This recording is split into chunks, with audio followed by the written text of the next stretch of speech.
اسی طریقے سے آزاد کرنے والا، غلام کو آزاد کرنے والا، چچا کے معنی میں بھی یہ استعمال ہوتا ہے، قرابت داری کے معنی میں بھی یہ استعمال ہوتا ہے، جس پر احسان کیا جائے اس کے لیے بھی یہ لفظ استعمال ہوتا ہے، غلام کے لیے بھی یہ لفظ استعمال ہوتا ہے، یعنی بہت سارے اس کے علاوہ معنی لفظ مولا کے آتے ہیں، اور ان میں جو ہے نا یہ قربت کے معنی ہیں، یعنی آپ ان کے اندر جائیں گے تو یہ انتہائی قربت کے معنی اپنے اندر رکھتا ہے۔ علامہ ابن اثیر رحمۃ اللہ تعالی علیہ اپنی مایہ ناز تصنیف النہایہ کے اندر یہ لکھتے ہیں کہ لفظ مولا ذخیرہ احادیث میں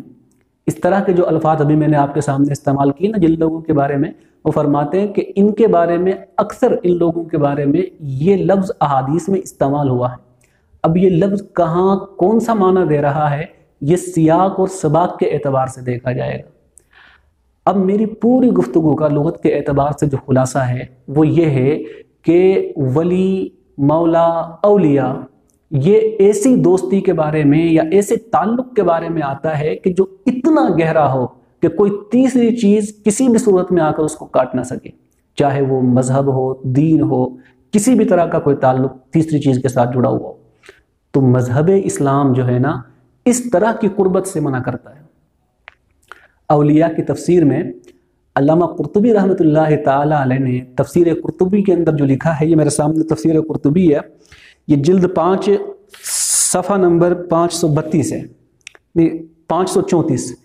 اس میں علامہ قرطبی رحمۃ اللہ تعالی علیہ لکھتے ہیں ای لا تجعلوا خاصتکم وبطانتکم منہم، فرمایا کافروں کو اپنا ولی یعنی بہت قریبی اور رازدار نہ بناؤ۔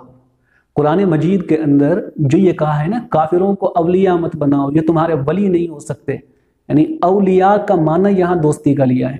تو یہ وہ دوستی ہے کہ جو کسی بھی صورت میں نہ ٹوٹ سکے۔ اصل میں سورہ ممتحنہ کی آیت کا جو شان نزول ہے نا اس کے اوپر اگر بندہ تھوڑی سی نظر دوڑا لے کہ آخر یہ آیت نازل کیوں ہوئی تھی تو یہ تمام کا تمام معاملہ کھل کر سامنے آ جاتا ہے۔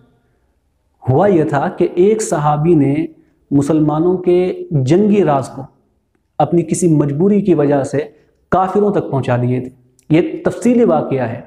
تو اس کے بعد یہ آیت نازل ہوئی تھی کہ تم لوگ ان کے ساتھ اس طرح کی دوستی رکھتے ہو، اس طرح کی قربت رکھتے ہو کہ اپنے راز ان تک پہنچا رہے ہو، جبکہ اس راز کی وجہ سے تمہارے اپنوں کو نقصان ہو سکتا ہے، دین کے معاملے میں بہت سی چیزیں ایسی پیدا ہو سکتی ہیں کہ جو باعث تشویش ہو۔ تو اس کے بعد یہ آیت نازل ہوئی ہے کہ تم اپنے راز، جنگی راز، اور دیکھیں جنگی راز کہیں بھی ہو، کسی بھی جگہ پر، کسی ملک میں چلے جائیے، کسی قوم کے اندر چلے جائیے، وہاں پر جا کر آپ یہ قانون دیکھیں گے کہ بھئی تم تیسرے کسی ملک کے ساتھ، تیسری کسی قوم کے ساتھ ایسا تعلق نہیں رکھ سکتے کہ اپنے قومی راز ان کو بتا دو، اپنے فوجی راز ان کو بتا دو۔ تو یہاں پر بھی اس میں ایسی دوستی کو منع کیا گیا ہے کہ جس دوستی کی وجہ سے آپ اپنے راز دوسروں تک پہنچا دیں۔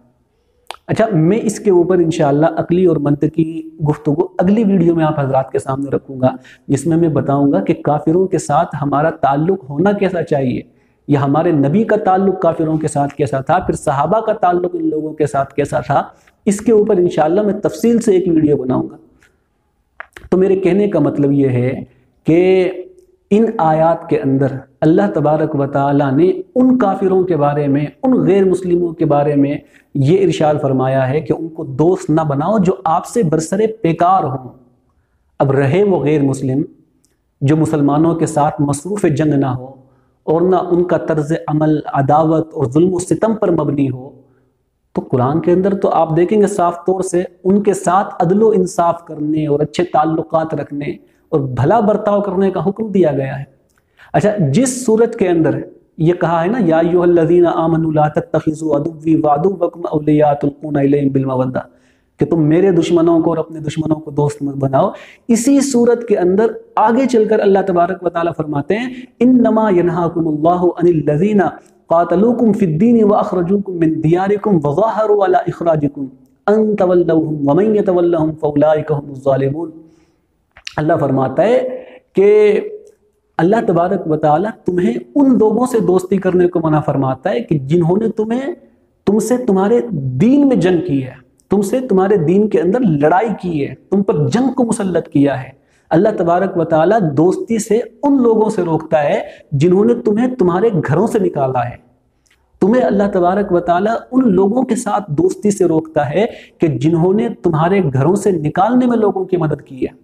اگر تم ان لوگوں کے ساتھ دوستی کرو گے کہ جنہوں نے تمہارے اوپر ظلم کیا، تمہارے اس وجہ سے تمہارے اوپر جنگ مسلط کی کہ تم نے دین اسلام کو قبول فرمایا ہے، اگر تم ان لوگوں کے ساتھ دوستی کرو گے تو اس وقت تم جو ہے نا کہ نام ان لوگوں میں سے ہوں گے نا، ظالم ہوں گے۔ رہی وہ بات جو عام غیر مسلم ہیں، ان کے ساتھ عدل و انصاف کا معاملہ قائم ہونا چاہیے، ان کے ساتھ دوستی ہو بھی سکتی ہے، اور خود ہمارے نبی حضرت محمد عربی صلی اللہ علیہ وسلم کی پوری زندگی کو آپ اٹھا کر دیکھ لیں، آپ کو اس طرح کا کوئی معاملہ نہیں ملے گا۔ عام غیر مسلموں کے ساتھ تعلقات رکھنا جائز ہے، اور یہ تعلقات کس نوعیت کے ہونے چاہیے اور کس نوعیت کے رہے ہیں، انشاءاللہ ہم تفصیل کے ساتھ اپنی اگلی ویڈیوز میں آپ حضرات کے سامنے یہ بات رکھیں گے، کیونکہ یہ ایسا اعتراض ہے کہ جو آج کل بہت زیادہ اٹھایا جاتا ہے، تو اس لیے آپ حضرات کے سامنے میں نے اس کو مختصر طور پر رکھا ہے۔ اس کا اگلا پارٹ انشاءاللہ آئے گا۔ اب رہی یہ بات کہ جو آج کل کے ایکس مسلم ہیں، سو کولڈ ایکس مسلم، ان لوگوں کو خدا غارت کرے، یہ ان آیات کی انٹرپریٹیشن اس طرح سے کرتے ہیں کہ بات کچھ کی کچھ ہو جاتی ہے،